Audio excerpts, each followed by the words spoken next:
right, what is going on, everybody? Welcome back to the Serious Angler Podcast, powered by our friends over at X2 Power Batteries. We're back for another Tuesday Night Live with the captain, Mr. Andy Full. As always, I'm your And host. the married one. I'm now your married host, Bailey Brad. So you couldn't tell from episodes last week. It was quite the hectic week, but rightfully so. Your boy got married on Saturday, and that was 2.5 years overdue because we were engaged literally for 2.5 years. So I remember you telling me about like getting engaged and everything, and I was so excited for you then. So like truly congrats, man, to you and Lon. It's awesome. So and now you know what married life feels like. It doesn't change much. Just gotta have your hand. The relationship gets easier from there. So just constant work. Enjoy every second. Yeah, we literally spent all of yesterday. We didn't have to work, thank God. Making like a giant bucket list, trying to be productive, different things we want to do, things like that. So it was super exciting. It was a fun week, but did have some stuff kind of slip out of the way, aka Friday's podcast that we're going to do yesterday or last week. That we're supposed to announce something pretty big coming to the Serious Angler Podcast Network. Which we might as well do it today, then, right?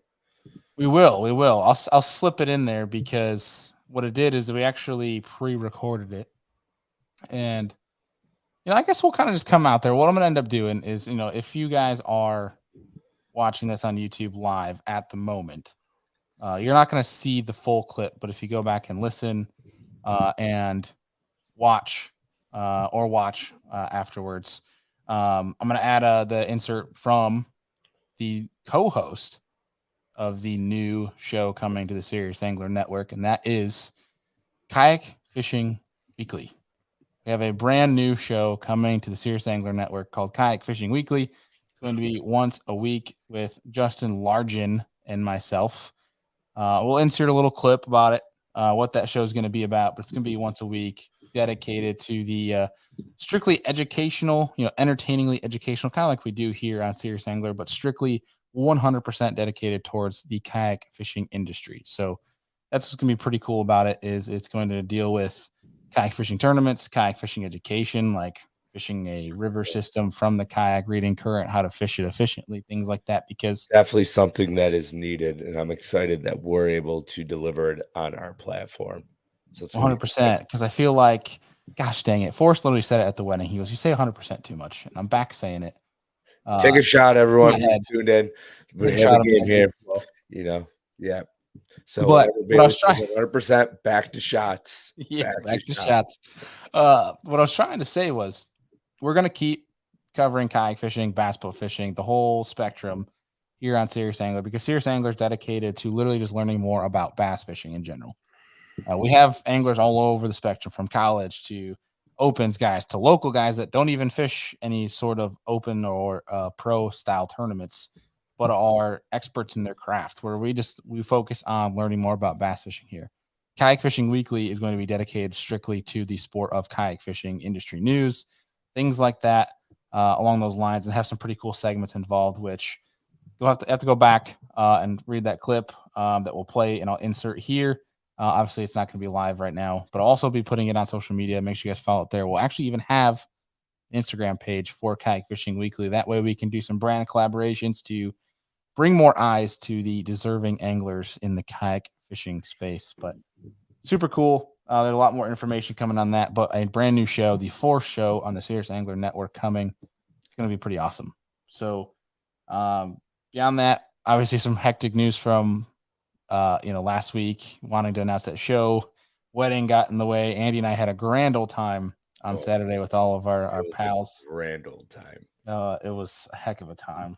But we're back live here. We have Mr. Logan Parks joining us here today. We got a bunch of stuff to talk about. Just qualified for the Elite Series. Running is a new tournament style that is going to be for high school, college anglers. I think is really cool.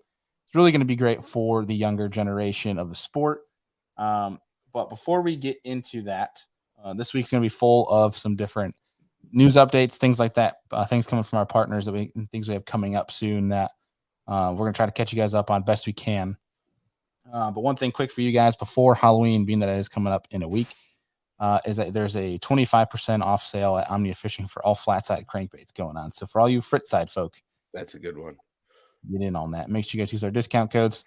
Save yourself some more money off those orders. But Andy, anything else we're missing there before we get old Logan Parks on the show here? Nah, let's just Head get him trips? on.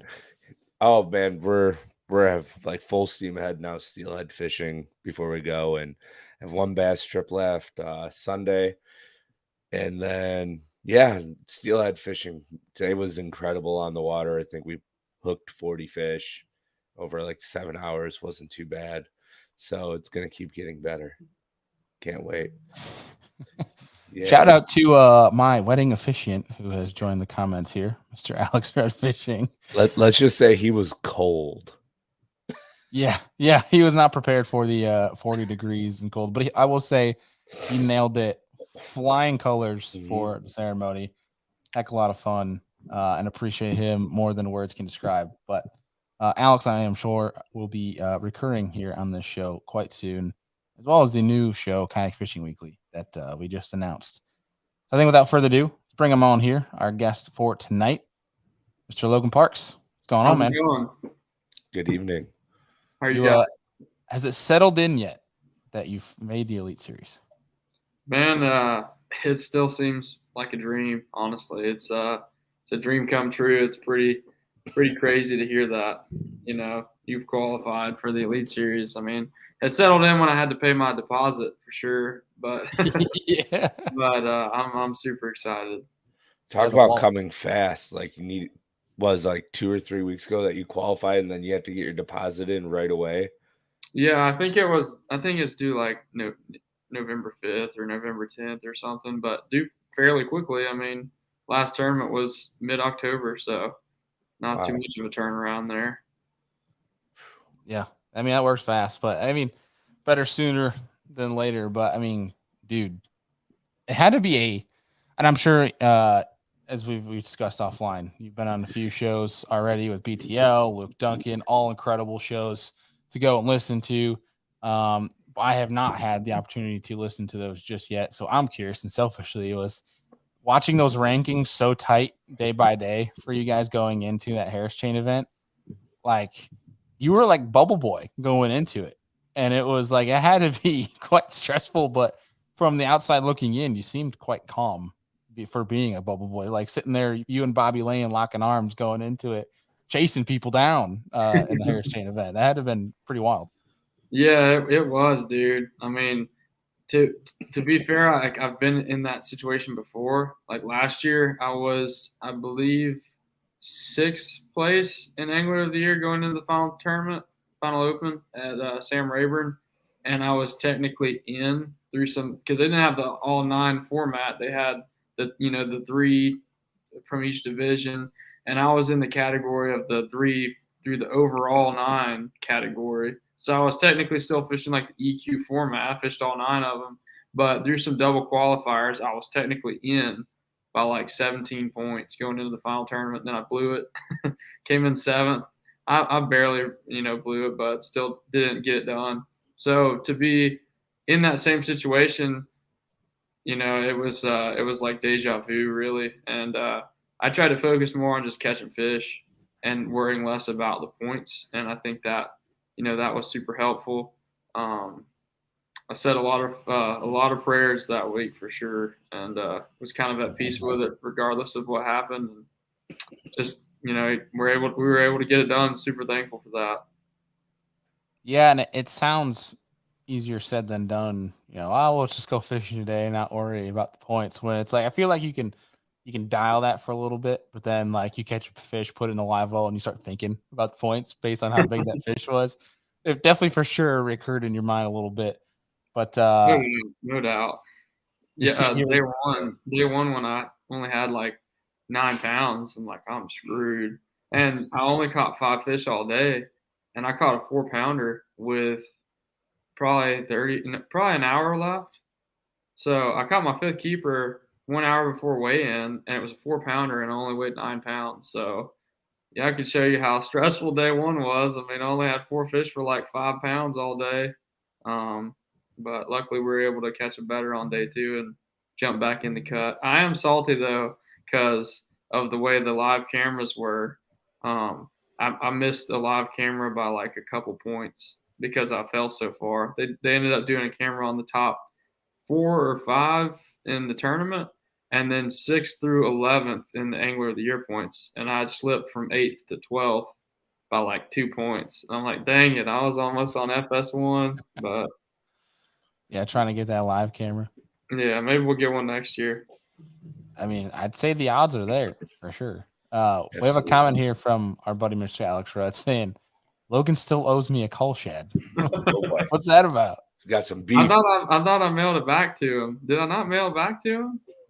I don't know. Alex takes his call shads very seriously. If I haven't and you want it back, just text me. I had it open earlier this year and they were chewing it. And I was like, just hitting whoever I could. I texted you too, Bailey. I'm like, yo, like He's getting around the gauntlet because I got a text Yeah. from Kim at Pure Fishing. No, it wasn't Kim, it was Brad. And he's like, hey, you got call shads? I'm like, no, you don't send me anything, Brad. Like, why would I have anything? I had like one, and they had just like I mean, I took the hook off of it, and they were just eating it so good with no hook and swimming around with it that it was still like ripping it, and I ended up using the same one in the tournament, and it was okay. I mean, I've probably caught like 50 fish on that thing, which is crazy for like how durable it is. But at some point, you're like, I'm gonna mess up and rip the tail off or cast it in a tree or something. So I was trying to stock up, and then tournament rolls around, and there's a torrential downpour, and the whole main lake dock deal I had got super muddy, and I didn't even get to do that. So it always works out that way. Yeah, that's so typical. I was gonna say, could you imagine if it was actually a mag draft and how many mag drafts you probably would have went through in those 50 fish? Yeah, you would have probably had a good about 10 of them. Yeah. Yeah, I think the general rule for me is about 3 fish a mag draft, and at that point, they're so you can't even like put them back together, and it's over. So then you catch that 2-pounder, and you boat flip him, and he's just like shaking his head, like, "Bro, chill." It's always the small ones that ruin the good things. I had one where that day I went and played the lottery because I had it last over 25 fish, a mag draft, and I was but they're all big ones. What's that? They were all big ones that you caught on it, weren't they? Like 3 pounds. Anywhere from 2.5 to almost 5. And I went and I finally broke, and I went to the next one, and it took one pounder, and it was done on the next one. So I was like, "Yeah, I just got lucky in that one." So but yeah, Alex said he'll trade you 25% of all your winnings instead next year. Hopefully they send me more than one next year. Yeah. Well, dude, when it comes to obviously making the Elite Series, you've done. I mean, your name along with Tucker's have been everywhere when it comes to college fishing. Kind of quickly hit on, and this is going to come full circle to your event here because it obviously shows some importance of how you got to where you're at. But what the impact was for you coming up the way you did through high school, college, that sort of thing, from a competitive fishing standpoint, why that was so important to where you're at now. Yeah, so I mean, I started fishing competitively in high school, but it wasn't until I didn't make the baseball team in 8th grade, and I was like kind of like midlife crisis mode. What am I gonna do? But there was always like 3 of us that fished. Like it was like we're like the three amigos or whatever, and every day after school we'd get on our bikes and ride to the golf course and fish every day, like no matter what. I mean, and then we played sports too, but one of us made the baseball team and the other 2 didn't. And so we're like, kind of like, what do we do? And we heard there was high school fishing going on. This was like 2012. So it was the very, close to the very beginning of that. And we were able to meet with our principal, and she was like, yeah, if you guys can find, a coach, like a faculty member that'll, coach y'all and be your teacher sponsor, you can start a fishing team. So we ended up finding a coach. Drew Morgan stepped up, and he decided to be the coach of the Auburn Anglers fishing team at Auburn High School. And we started the fishing team, signed up for some tournaments that year, fished our first tournament, that spring on Weiss Lake in North Alabama. It was like 17 degrees all day and it snowed. That was my first bass tournament. I zeroed. I think we went like 0 for 5 before we finally figured out that you just need to go throw a shaky head on some riprap and you can at least catch a couple keepers. But it was a huge learning curve we had to overcome for sure. Luckily, neither me or my buddy that ended up, fishing together the rest of the high school season or the rest of the high school, like all 5 years, me and my buddy Lucas fished together. Neither of our dads tournament fished. It was just like, like we would go throw a bobber out there or, go throw a lizard in a pond or something, but it was nothing like tournament fishing. Or really lake fishing even. It was more just like fishing with a granddad or whatever. And so luckily they had friends that did tournament fish that they worked with. So they took, the time out of their days and took their weekends off to take me and my partner Lucas fishing and captain us and teach us. And I would say we had maybe 6 or 7 really, good mentors that helped us throughout high school learn. And just shorten that learning curve. And then we both graduated, went to Auburn, fished together for a few years. And I fished with a kid named Cody Griffith. And then I fished my last 2 years with Tucker Smith. And I would say college is really where I was able to kind of like branch out and like, become my own angler. It was like less of like doing what the, boat captain was telling us to do and more of like figuring it out on my own. But I really needed that period in high school to really learn. I learned a lot then, just kind of built my groundwork of fishing and what I know about it. Yeah. Well, and I'm kind of curious too, because there's tournament fishing and then there's fun fishing. And obviously you can combine both where people, we do tournaments because we enjoy them. And we have competitive nature, but there's 2 different styles of how you fish. And you fish one way in a tournament and you'll fish one way when you're not in a tournament, when you're just having fun, when there's nothing on the line, that sort of thing. Where I find it interesting when some people classify certain guys as this term we have coined nowadays, the scopers, right? Because, Yeah. he's just a scoper, where it's like half the time, 90% of these guys that get coined a scoper, like when they're not in a tournament or in practice, they usually don't turn it on. Like they want to go do something else. So I'm kind of curious with you though, like, is that the case where like, is your fun fishing style, is it different from how you like to tournament fish, or is it, are they the same? I have the most fun fishing when I'm catching. So whatever I got to do to catch the most bass, Scoper. that's what I want to do. But no, I really like fishing grass. Like I like punching and swimming a jig. Mhm. And sometimes I'll just go out there and do that all day. Yeah, it Even just screams Alabama to me. even if it's not like the deal, I'm just like I'm just trying to get that one big bite. I really just want that bite.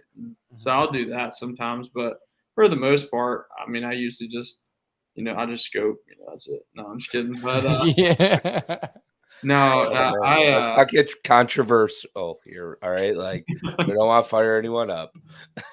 that's all everybody wants to know, man. That's like everybody's question. How much do you scope? Like I just do whatever to catch a bass, man. I mean, at the end of the day, if that's gonna help me catch bass, I'm gonna do that until it's not allowed to be done. So Yeah. Maximize the tools at your disposal, right? Like exactly. you're not going to go in and fix a car's bolt with a screwdriver. Like that just won't work. Yeah. Yeah, I mean, I'll tell you one thing that I've seen. It's like it's not even necessarily like I'm just going out there and live scoping. Like I still find probably 95% of what I fish with side scan, or like mapping, like all that, that sets up good on the map. Those contours look good. Um, and then I use live scope at those areas to be more accurate with my casts, to hit the structure that I've marked, to look and see if there's any fish in the area. But it's like I'm still using my basic fundamentals that have been around forever to fish the same areas. It's just live scopes enhancing the ability to fish those areas. But Yeah. Learning more faster. yeah. Yeah. I feel like this is just a never constant topic, especially because it's the off season for most of these big trails or the quote unquote buzz. But we'll change the subject because I know there's a lot of people that are probably just sick and tired of the forward facing sonar topics. But I'll leave it with this, and it's from our pal, Mr. Jake Boomer at Alpha Angler. Said, "Yeah, at the end of the day, the reason we go fishing is to get bites. Why would you complain about something that helps you get more bites?" It is, at the end of the day, that's the way I look at it from a learning. I love learning with it, but again, neither here nor there, because at the end of the day, the way I look at it too is I've seen some comments, whatever, of the age class getting younger for rookies on the different tours. And I think you could factor in a little bit of forward facing sonar, but I think the major factor is that it's 2023 and the accessibility to information like YouTube and online articles, accessibility of younger anglers to talk to professional and top tier anglers or even anglers in that region through via social media, or just being able to, like, it's not like basketball with LeBron James. You can't just go up there and talk to him, where it's like, Logan, you're gonna be in the elites and you're not going to decline some 8-year-old kid that's going to come up to you at a tournament and ask you questions. So like the accessibility of the sport is it's special. So I hate this whole conversation that it's changing the game. But again, I'm going to stop now because this will be a tangent we'll go down for a while that we've been having a lot lately. And I'm more curious about, and I know you've spoken on it a little bit, but talk to the importance of why you're hosting this tournament that's a kind of a combination between high school anglers and college anglers, and the main draw and the main impact you want to have coming out of it. Yeah, well, kind of also to wrap up, like, not to dive back into that, but And we're back.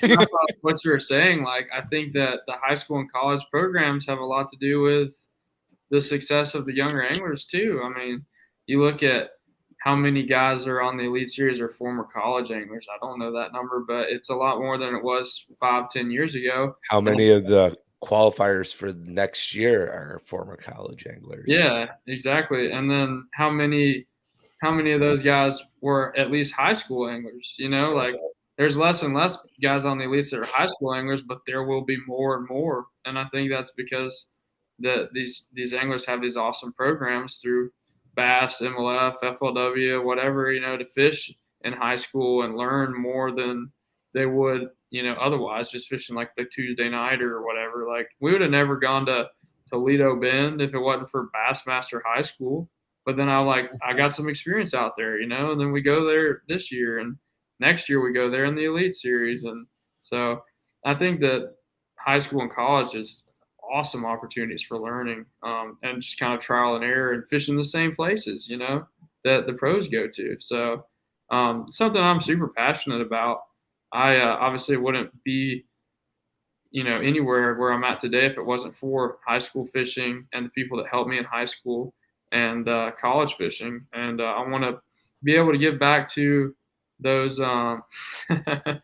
Thanks, Kyle. I want to give back to those two groups because I feel like there's some opportunity there that there's some stuff that's not being done, and I'm working to fill that gap. And one of those is through the event that I'm putting on coming up this November 12th on Lake Martin here in Auburn, Alabama. It's called the High School College Chaos Tournament. It's presented by Abu Garcia, and it's actually a super unique format where we pair a college angler with a high school angler.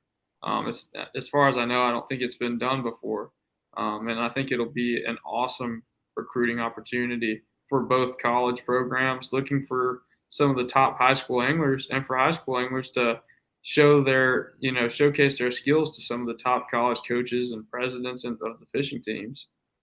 So are we going to see like college fishing coaches out there in their boats with the clipboards like you see cliche in the high school football movies and TV shows? Yeah, they might be like they're showing up at the bullpen, you know, watching the pitchers. But no, I think that they'll probably, you know, have a list of prospects, and then because of the way the format works, the college angler actually picks his high school partner in a draft the day before the tournament. So I have a feeling that these college anglers will be, you know, Bring college cheerleaders. Yeah, maybe we should get some cheerleaders involved. I think you have one. It's called Kyle Patrick here in the comments. I'm sure The tournament's he November 12th, Kyle. No, Kyle, you're not in high school anymore. You can't compete. No, that's pretty cool, man. Obviously, we're gonna keep expanding on this, but one thing that just kind of was funny off of having like college teams there and coaches, you know, to kind of have prospects, if you will. I don't know why, just the image in my head of like a coach watching you like skip docks and you're just ringing them off the dock posts and just being the most awkward thing ever. Scholarship lost. Yeah, you're like, sorry, buddy, you're out. You didn't make the team. You got the pontoon counter. He's not getting no scholarship. Yeah. Oh, man. Well, so when you mentioned some of the gaps that you saw that isn't being provided for high school or college anglers, what are the things beyond that did you see that needs to be or would be of benefit to those groups, which is why you've installed this tournament? Yeah, so I mean, not just the tournament, but actually the Logan Parks Fishing Foundation. It's a nonprofit that I founded in March. Finally got my approval letter yesterday. Shout out IRS. Yeah. But it's we're gonna do more than just this event. This event is just kind of the first thing that we're doing, but I'd like to bring in some cool guest speakers to talk to these guys at the event. I'm talking with a couple right now. I don't have anything set in stone yet, but you know, there's stuff that these guys need to know if they want to make a career in fishing, like saving money, saving your receipts and keeping track of your expenses and how like you can save money, on taxes. That's something important that's boring, maybe, but it's not boring when you start paying taxes. I promise you that. It's not boring when you see more money you're saving each year. Yeah. Facts. And stuff like that, man. I mean, sponsorship relations, not being that cringy guy that's out there blowing people up and switching rod brands 12 times in high school. There's stuff like that that I feel like is not talked about as much that I think that we can instill in these anglers and work to develop them over a period of time as they go through high school and college. And I think this tournament is just the first of many things that we're going to have coming up over the next few years. It's like one of those things, like for all three of us, when you get out of high school, you're like, oh man, I wish they taught us those. And it's like the essentials of life, right? Where it's kind of that same perspective where it's like, man, I wish we knew something like that. And you could say this for all sports, honestly, not even just fishing, even for athletes that go into college, especially with the NIL deals now, where it's like, now you can make money. How should you operate? How should you behave yourself? How should you manage all this money? Where there's probably some kids that come out of these low income neighborhoods that haven't seen money thrown at them that like they're being thrown at now. Absolutely no clue. Yeah, have no idea how to manage it, no idea how to use it for a long term, protect themselves, things like that. Where I think this is great because one, it helps from that standpoint, but also to your extent, I think from a brand angler relation standpoint, this might help from a longevity of understanding how to actually operate, pursue, and position yourself from a business standpoint. Where when we're looking at the Opens next year, it's hefty. Like it's not going to be. I mean, that's obviously it wasn't cheap for you this year by any means with the 9, but the 9 next year, depending on where you're living, like it's gonna, especially travel wise, like it's a big cost. Yeah. So, I mean, I feel like the more you're able to help educate people, like I think there's Milliken. I think Kyle's done great, like in regards to getting the brands needed for like building obviously what your brand is, but to be able to attract other brands to support you. It's a hard thing to do. And it takes time. It's not an overnight thing. And I think some people think that after they make a win, that's overnight. You're going to have a bunch of sponsors with big money thrown at you, which is not the case. We're starting this at the ground level, college, high school kids, they can get that ball rolling, which I think is exactly what you're trying to get at there. Yeah, I think that's a huge a misconception out there is that like, you get a win or you do something significant and like people line up out the door to, write checks. That's just not the case. And try to just educate these young guys on stuff like that, like insider stuff that people aren't necessarily talking about. Because I know when I graduated high school and started at Auburn, like luckily I felt like Auburn was a good fit for me because it was student run and there was no coach. So I was actually able to work my way up through leadership. I started out as the social media manager of the team and then worked my way up into some executive positions like secretary, treasurer, vice president, and then president. And I got to the point where I was running the Auburn bass fishing team just like I'm running Logan Parks Fishing now. I mean, it was its own business, and we were selling sponsorships to afford for all of our college guys to go and compete and pay for our own fuel and pay for our hotels. And so that was a great opportunity for me to learn. But it's not something that even a lot of college guys have the opportunity to learn. Like there's a lot of guys on the team that weren't in exec positions and graduated, may have wanted to fish, but they had no experience and had no idea of like how to even start talking to sponsors or where to even start preparing to fish the opens or something like that. And like you said, it's expensive, especially next year. There's a lot of travel and there's a lot of planning and preparation and stuff that goes into all of that. And so hopefully we can help educate the younger anglers and create better, more prepared guys and prevent people from going in big financial holes or doing something foolish and just giving up on their dreams. I hope we can make more guys succeed. Yeah, I think that's going to be a great premise of this event. It's a great mission, at least. Yeah, I'm looking forward for it to be being put on, seeing the results from it, seeing some of the good that's going to be done from that. And with that, I'm actually curious, just from your POV, and obviously, winning $1 million tournament, of course, helps a little bit in this. But that doesn't take away from the hard work you put into building up your brand, how you represent yourself, that sort of thing. And with that, like from kids in college now or in high school now that say they're working summer jobs where they get a lot of their fishing time in, or they're in college and it's you're grinding from tournaments, practice, classes, that sort of thing, or you're working a side job as well. Even kids say they're not in college, say they didn't just they chose out of high school to go into a work, into a trade or whatever, but they're fishing on the side, and it kind of can seem overwhelming to try to build up the business side of things. And what I really lean towards is like social media and your brand, because you can't make a living as a full-time professional angler anymore by just catching a bass. It's very hard to do that unless you're a full-time guide. You need to have the social media aspect, the content, that sort of thing. You need to have some different angles to be able to lean on. What would your advice be for somebody like that? That's, early on, that just kind of is like, I have so much going on, but I know this needs to be done. I don't know how to make some sort of effort towards building up my brand to try to make it to that stage someday, like you did, like you've just done. If that makes sense. Yeah, man. I think it starts with I got a piece of advice from somebody when I was starting out freshman year of college. And, his name was Todd Hollowell. He actually fished FLW Tour for a while. Shout out Todd.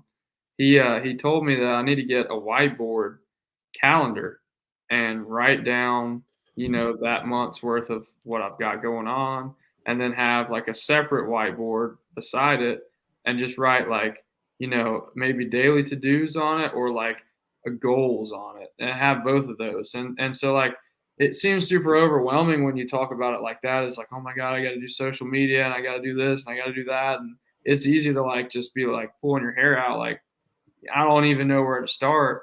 But if you can put down something on paper, at least for me, like I'm a visual type person.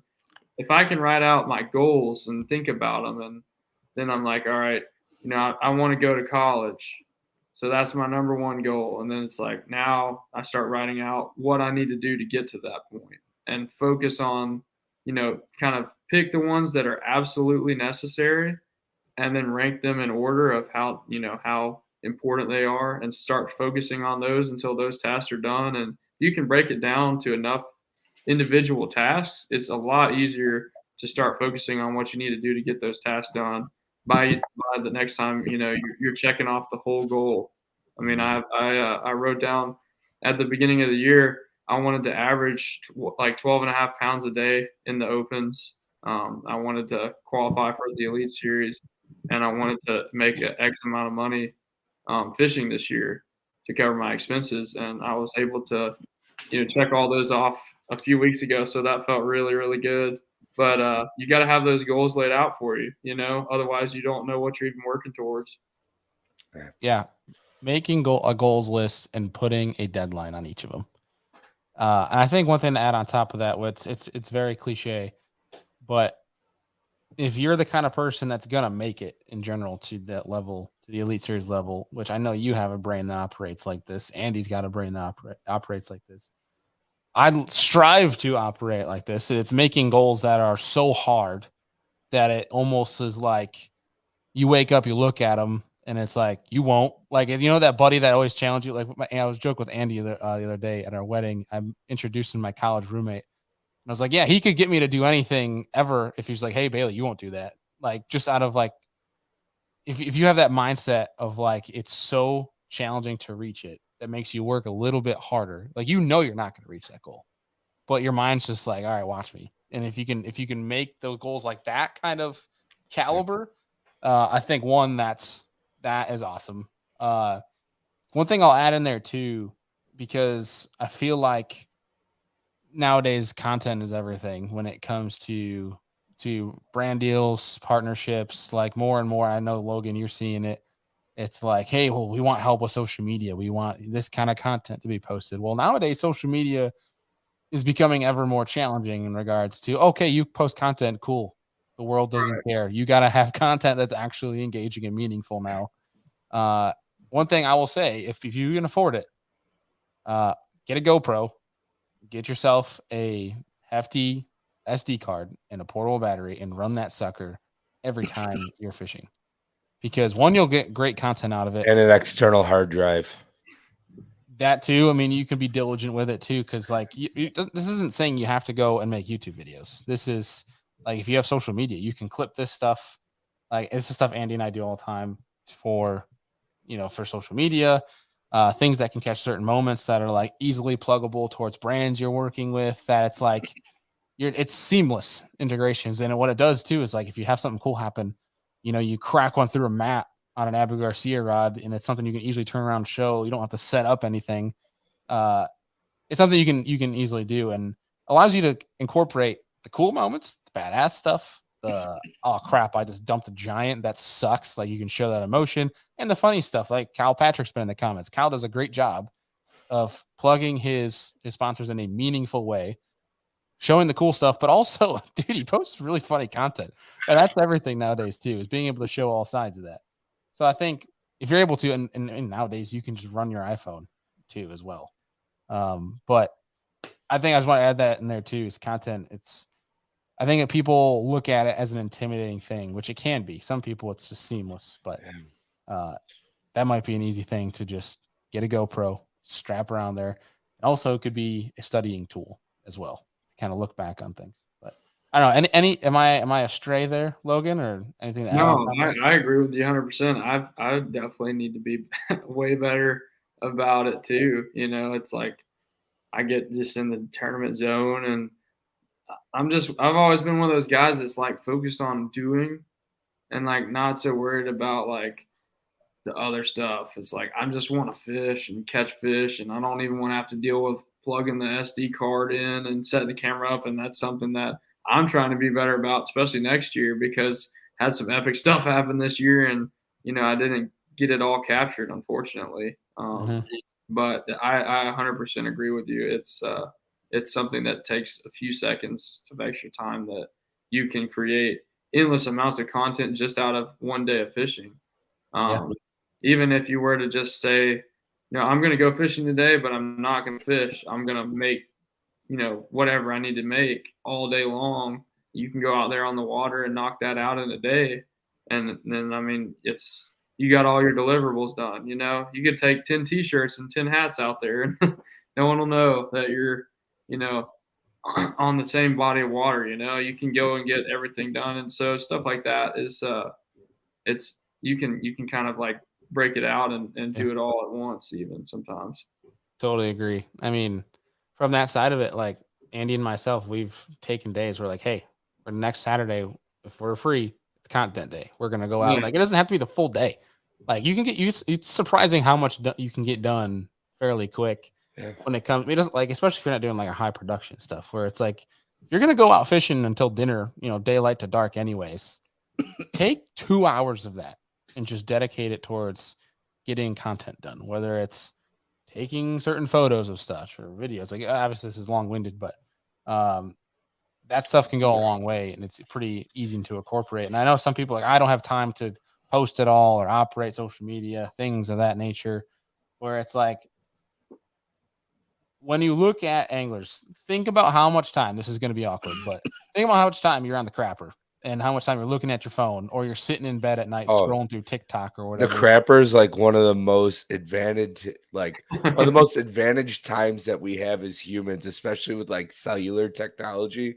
You Yeah. get so much accomplished in 5 minutes on the crapper. It's I'll put ridiculous. myself on the spot. If you follow my personal Instagram and see all the reels I post, 100% all of those are made while I'm dropping a deuce. I'm just going to put it out there. I would say just about all take of my advantage of your posts that I time. make, my personal and lure lab usually come from the bathroom. So yeah. What a conversation. Thanks for joining us, Logan. But I mean, learn how to multitask. You'll be fine. That's right. It's right. I mean, just think about it too. Like, how many times are you laying there in bed and it's like you're scrolling through Instagram or TikTok or whatever for 30 minutes? You could take 15, and it's like go make certain reels where it's like you download a 40-second clip from your GoPro and just chop it up into vertical. Like, it's stuff like this where you can. It's obviously you need to have the dedication for it, where it comes down to the preparation that Logan hit on, but also time management, where it's setting, like Logan mentioned, putting on the calendar, setting across your days, but also look at each individual day where it's like, yeah, I could sleep in an hour, but that's an hour that you could go and dedicate to something. And then it's like, oh, I can go take a 2-hour nap, or it's 2 hours that you can dedicate to something else, or maybe it's a 30-minute nap. Don't hate and you on can my take an hour and a 2-hour half. nap. I'm hating on your 2-hour nap. Dude, I need a 2-hour nap just about like 3 to 4 times a week now with how much I fish. It's kind of getting ridiculous. I've learned I can never knock a man's nap if he has kids and I don't have kids. If he's got kids, I can't never knock a man for his napping. especially like a 5-6 month old still waking up in the middle of the night. Like, you can see it here. Like, since Bailey's wedding, I got some big old bags underneath these eyes. We're living life right. Old man with kids puts his hair down once, Logan, and he's tapped out for a whole week. It's a crazy side of life. Oh, yeah. Kids are awesome, but don't have them if you don't want them or if you're not ready. It's because they are work. But well, speaking of that, Logan, you're getting married soon, aren't you? Next December. So congrats. You got a while then. We're planning it all out kind of right now and getting everything all dialed in for next year, but we're very excited. Yeah. So here's one thing I'll tell you. Once December comes, it'll be next December in a blink of an eye, and you're going to be like, crap, I know we forgot to do something. So just be ready for that, because I'm sure, Bailey, you just went through that too. I just learned how to swipe the credit card and say yes. Yes. You're a yes man. Yes, man. I learned quick what the happy wife, happy life meant. So yeah. Oh yeah, it's much easier. But you also have to be objective and not criticize, but also voice your opinion, because if you don't, they'll be like, what are we even doing this for? So like, I did, and I got what I wanted. It was mashed potatoes and mac and cheese for the food. By the way, real quick on that, I know we're back to your wedding. Amanda said those were the 2 best parts of the wedding food, was the mac and cheese and the mashed potatoes. Oh, right, because I picked them.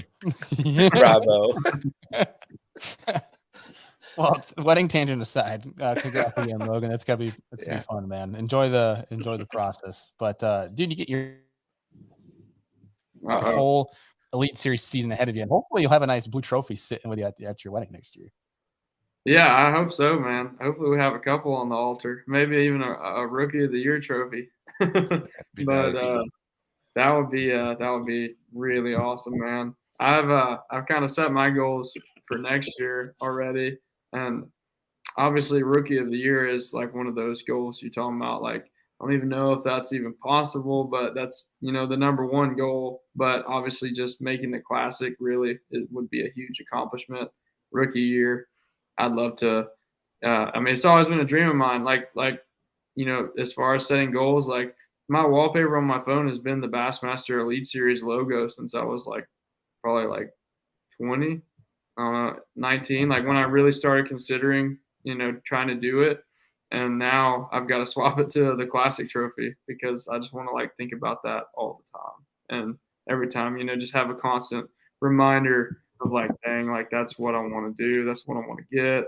Um, because that would be a dream come true, man. Just to walk across the classic stage, really. And that's something that I really would like to experience. Yeah. Well, with that being said, who on the rookie class scares you the most when it comes All to of them, man. Well, I mean, Besides Kyle I Patrick, get it. obviously, right? Like, I mean, you know what? probably Kyle- rank them in the same order of how we finished in this year. It's like, those guys like JT, my roommate John. I mean, they had and even Trey, like, and Rob G. I mean, there was like 5 or 6 of them that probably didn't really need to catch that much at all at the Harris chain to make it. And that's just because of how incredible of a season they had. I mean, we broke all the records there ever has been. Like, I think I averaged 13.6 pounds a day, and that was higher than the previous 2 AOY winners in 22 and 21, which is like Dang. absurd because It is obviously the weights and that kind of depends on where they fish, but like points wise, I mean, the records that they set this year were unreal, and I think that it's going to be a really unbelievable rookie class. I think that the all 9 really got some of the most diversified, best guys out of the whole group. I'm honestly just so honored to be even a part of that. It's going to be a freaking battle for rookie of the year, no doubt. All right. Here, I'll make it a little bit more. It's basically the same question, just rephrased. If it was down to the last event and it was between you and one other guy, last day of the last event of Elite Series for Rookie of the Year, who would scare you the most? Who would you least want that neck and neck to be with? I'm gonna give you the politician answer and say that Oh, come I'm on. competing against the fish. I'm competing against the fish. I'm not competing against these dudes. Fair enough. Fair enough. But I would probably least want to fish against John. I thought that was going to be the answer. Yeah. I feel like we talked about this a little bit the other night or last week, actually.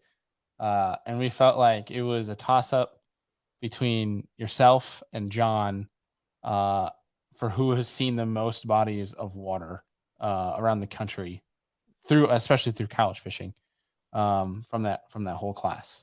Like who's seen the most bodies of water, and John having missed the elites like by a couple points, 3 or 4 times now.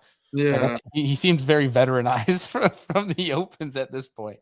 yeah. Man, I think that John is like one of those dudes that's just like he's got so much experience and he's got that fire, man. Like, I mean, he's just like his decision making on the water is pretty flawless, and he's got more years of it than I do, and that that shows a lot and how he competed this season. I think he's going to be one of those guys that it doesn't take long at all to have a blue trophy or a couple of them. I'm looking forward to seeing what we can all do next year for sure. It'll be cool. I don't know if we can catch them as good as the rookies did last year. I mean, will they win like 5 of the 9 or something like that? Yeah, 5 and 9. Yeah, That was Claire crazy. and Joey. Yeah, But pretty wild. I think we'll do good. I hope I do good too. I think the other guys will do really well. It's gonna be a fun one to watch, regardless of who it is, because it's gonna be pretty stiff competition. I'm really curious to see the difference. Like, to be honest, like I've talked to, I've got friends that fish the elites and talked to them about it at length, and it's just like a kind of like an unknown beast for me right now. But like I do know that we don't have to compete against 225 other anglers, which is going to be really nice. Having less pressure on the water for less practice days, 3 days versus 5 days, and significantly less boats makes probably a pretty big difference on how well they bite for you. Mhm. but those guys are like the the number one guys in the world. So it's like they're still going to find everything and stuff that you have an idea was there or existed. So I'm curious to see like the difference. But it is like the only trail in the world where on day 2 the weights go up. The cut line goes up like by a pound or two, which is pretty crazy. Like that's nuts. So that Yeah. just shows you how good they are. Gotta It's been catch them pretty on fun to day watch. 1, and you gotta catch them even better day 2. And then it's like, but how do I catch them better on day 2 without burning my primary area to the ground too? Or Yeah. I might have to burn it knowing I have nothing else and pray. Yeah, for real. So I haven't been big on that whole like managing the stuff. It's just kind of like seems like almost you just got to catch everything you can and then just hope you make it to the next day. The one tournament I did that this year, I got pretty burned. So it's Yeah, I like feel like unless you're at like Fork or something like that, where you can actually let off the gas at a certain point, like a yeah, place that has the caliber of fish where you can let off. I feel like now, especially opens wise this year, it's like a catch everything you can each day and make adjustments on the fly. Where I you feel may like not Elite, be you got to do on that that now, day front. 1 and 2. Yeah, but you guys still got me, or did it? Yeah, I I got got you. you. Yeah. Thought my dang Wi-Fi was acting up here. Now that I say it, now my Wi-Fi is gonna act up. We got a comment here from Scott, and I'll pose this question to you, Logan. He likes talking about likes when we talk about our setups, rods, line, all that jazz. If you had one rod setup this year that was your MVP of your open season, what would you say that is from rod, reel, line, bait, all of it?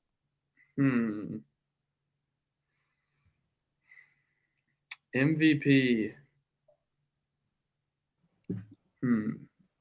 Probably tough because I feel like it's Yeah, it's different. just like You we went to so many places and it's like we were doing so much different stuff. I Was caught a there lot a of fish technique this that you year on my it was a combo. It was the Xenon X. It was like the 8-to-3-to-1 reel with the 7'3" heavy Fantasies to X casting rod and like anywhere between 15 to 20 pound 100% fluorocarbon Berkeley fluorocarbon. But that's like was my go-to setup for a lot of stuff, like throwing a worm in brush piles, like skipping a jig on docks at Lake of the Ozarks. I put braided line on there, threw a frog with it. I really like that combo. It's a really good combo for a lot of different stuff. But threw a lot of spinning rods this year too. I mean, just a lot of spinning rods. Drop shot a lot. 7-foot medium Fantasies to X spinning rod with the Xenon spinning reel, 10 pound Berkeley X9 braid, and an 8, 10, or 12 pound leader. That was like probably what I caught most of my fish on this year. I dig it. Yeah. Yeah, I feel like I'm very. It's got to sound similar, Andy. Where I love that 7.3 medium heavy casting. Like yeah, Logan said, you perfect can spot for like 90% of casting rod techniques. everything. Yeah, it's a very versatile rod. Like if you only could buy one rod, it needs to be a 7'3" medium heavy. Yeah, which I think it's funny because people you would say 5-6 years ago would say that's a 7-foot medium heavy. Where now it's like it seems like we're going the longer route of things. I was just thinking about. I think I have either 4 or 5 7'3" medium heavies in my boat, like all the time, casting rods. Someone is evaluating your pictures on the wall to see if they're crooked or not. Don't tell Caitlin. I hung all those by hand. Oh boy.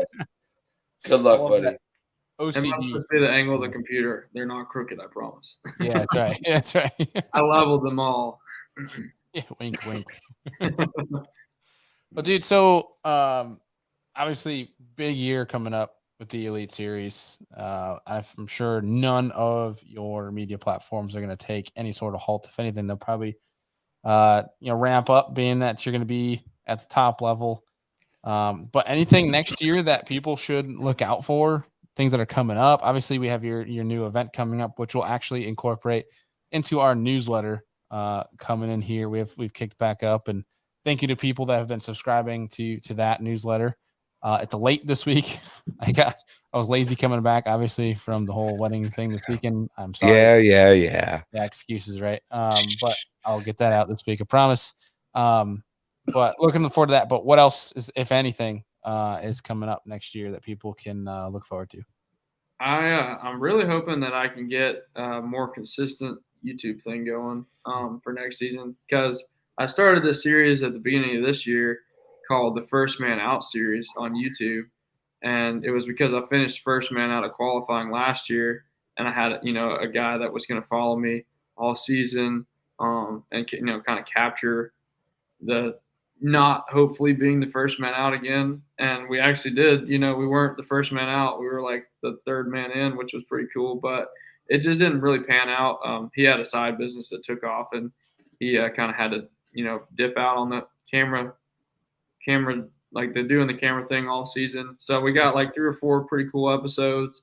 And then I had a buddy of mine that's on the Auburn team that filmed an episode for me, and he actually dropped his camera in the water. Oh, So no. it's like just trying to get the whole YouTube thing going this year. It seemed like it was just I'll shoot myself in the foot.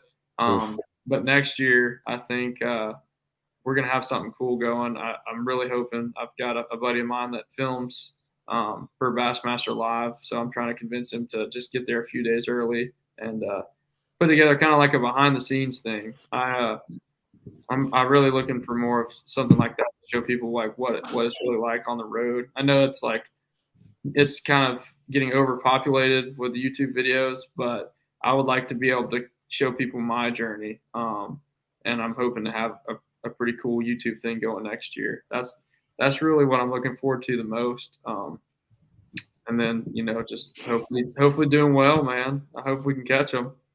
Heck yeah.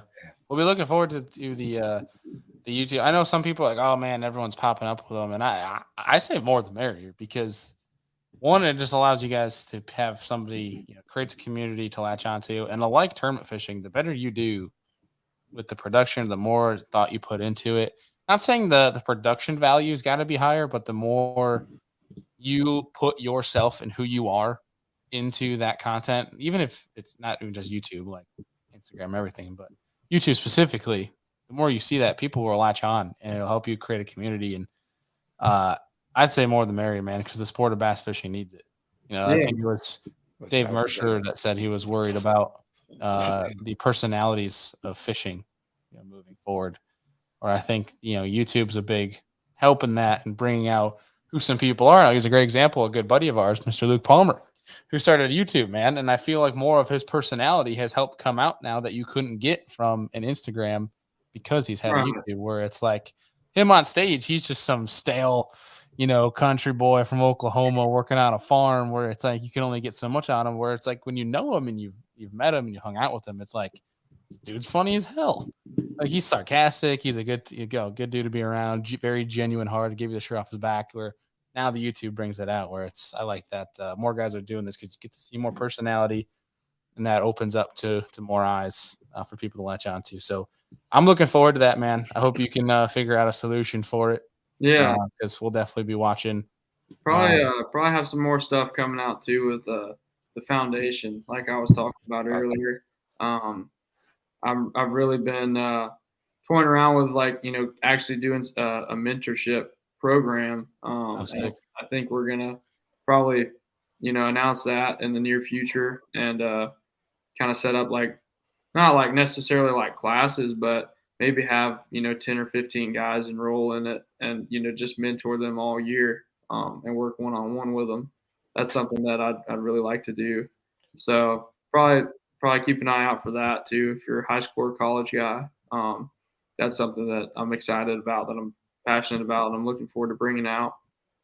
Heck yeah. Well, let us know when things like that roll out, and we'd love to share it with everybody that listens to our shows. But Andy, you got anything left for Logan here before we hit him with the last question? Oh, I was going to say, don't forget about our last question. But I think I'm going to change it up, though. I like it. Let's do it.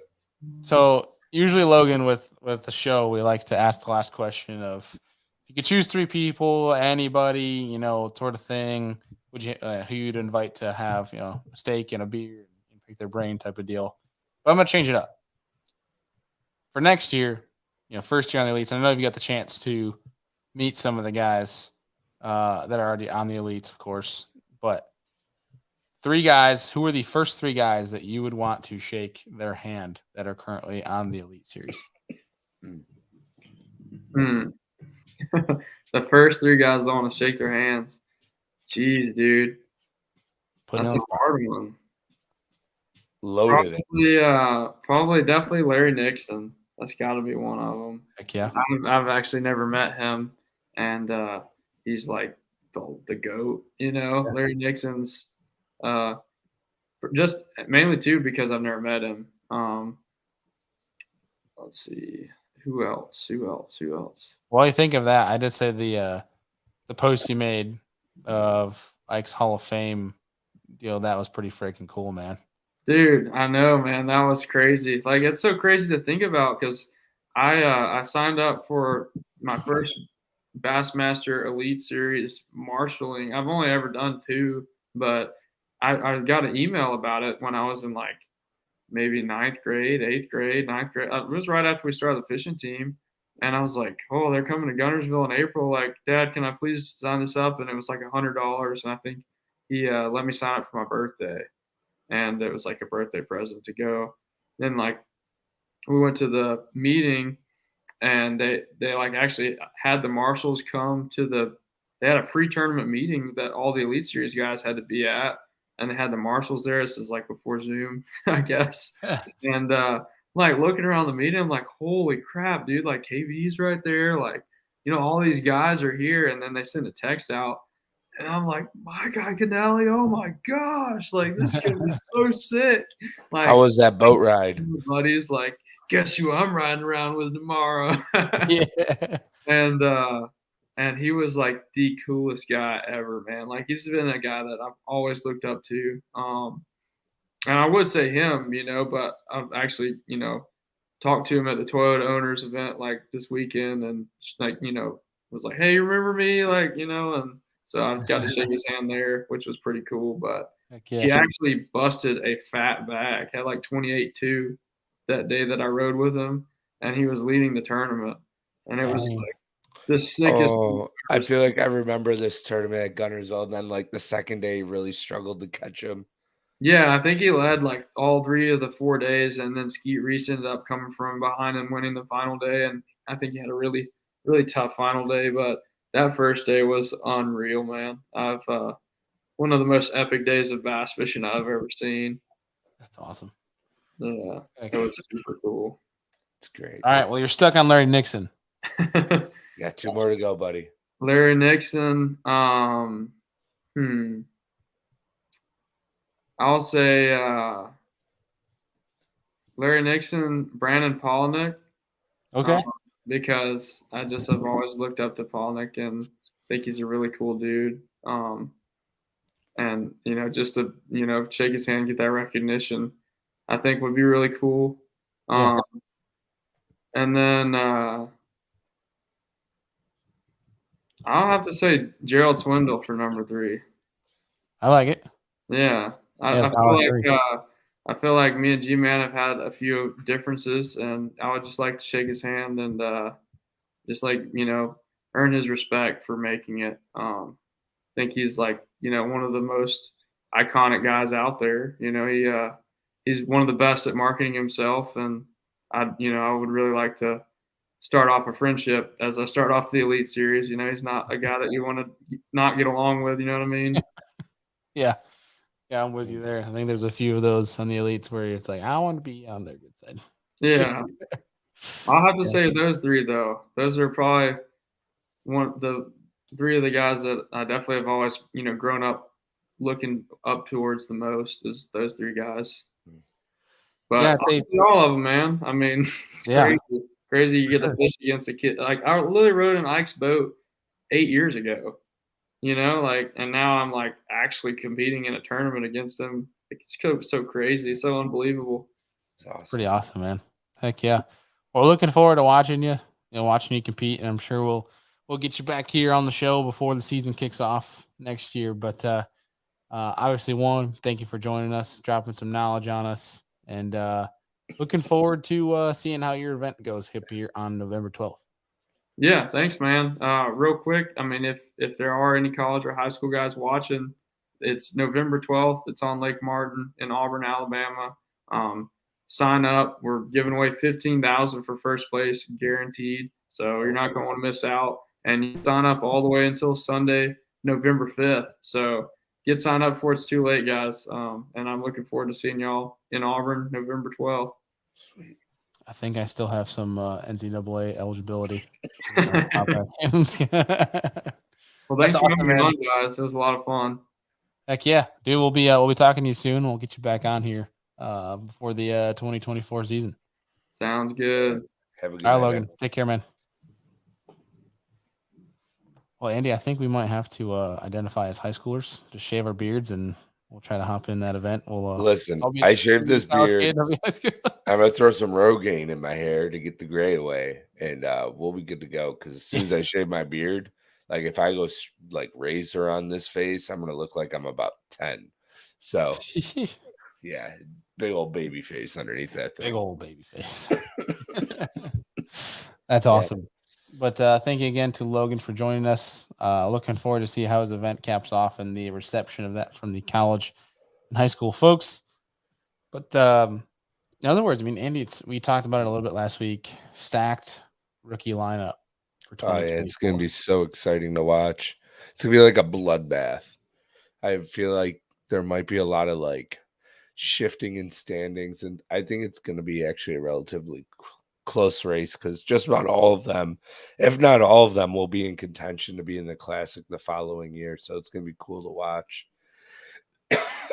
But it's one thing I think we say every year. It's like every year, each rookie class seems to get stronger and stronger when they enter into the elites.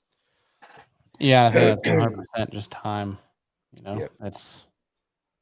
And college fishing is helping tremendously in the growth of a lot of these anglers. Yeah. Well, and we're seeing a lot of comments to people that want us to talk about the old BPT Major League Fishing right now, which we're not going to talk about tonight. We'll talk about it coming up. But the one comment I will make is it's probably going to make the Opens a whole lot harder here next year. Yeah, it's going to imagine there's going to be some guys that are going to join that. It's going to be interesting. I wonder who's going to use legend exemptions too. If they're even available. Yeah. A big if. But yeah, I think big things for folks. If you guys want to get involved in our weekly newsletter, you guys can do so down below or head over to SeriousAnglerNetwork.com and get yourself signed up or slide us a DM, shoot us an email, however your means of wanting to get involved. Just let us know and we'll either sign up yourself or we'll sign you up for you.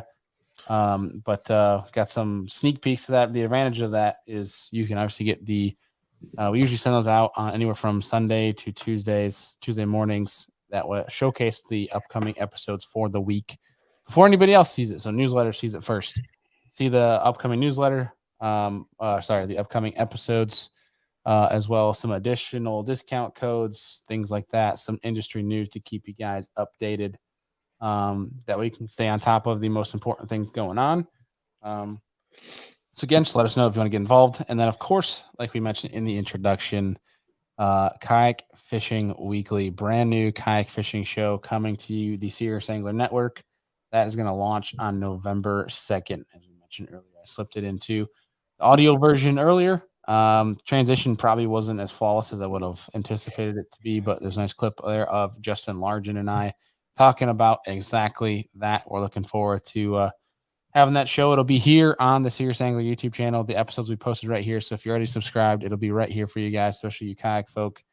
So we'll have all of that there for you, but it will have its own MP3, which we'll share with you guys too. It'll be on the same website, that sort of thing, as all of our other shows in regards to you'll be able to click on it and see all the different network shows we have from an MP3 standpoint. That way you can go and listen if MP3 is your style of podcasting. So without further ado, Andy, I think that's going to wrap it up here for tonight.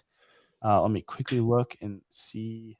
Coming up for Friday's episode, we got Mr. Caleb Kufal of the Bassmaster Elite Series joining us. Another new one to the Serious Angler podcast. That's right. We're going to be talking some jig fishing.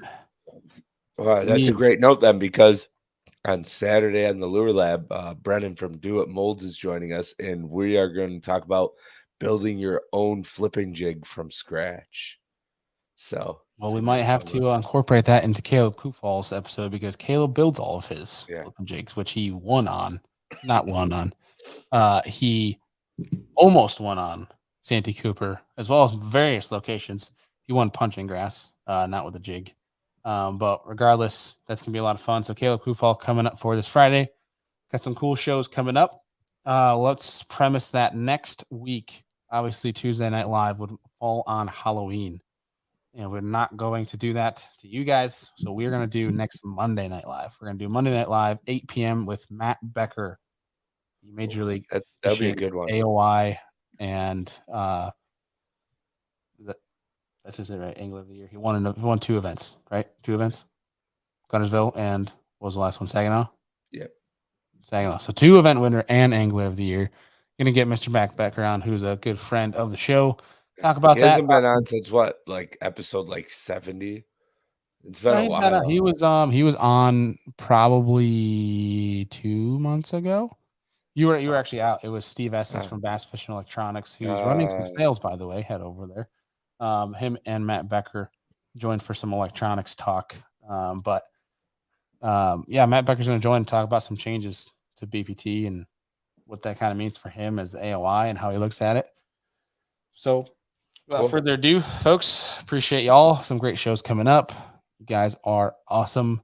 Oh, shoot. I almost forgot. I wanted to incorporate this. So if you're still listening, I appreciate you. But big giveaway coming soon. We are trying to do some good with the shows we mentioned to you guys in the past. Serious Angler podcast. We are going to be partnering with Project Purple, which is the foundation that is grouped together to try to help those with pancreatic cancer. We're going to be trying to raise some money, and we have some dang big prizes involved. So we'll announce that here on November 1st. We'll have a Wednesday night live show for that to get you guys on.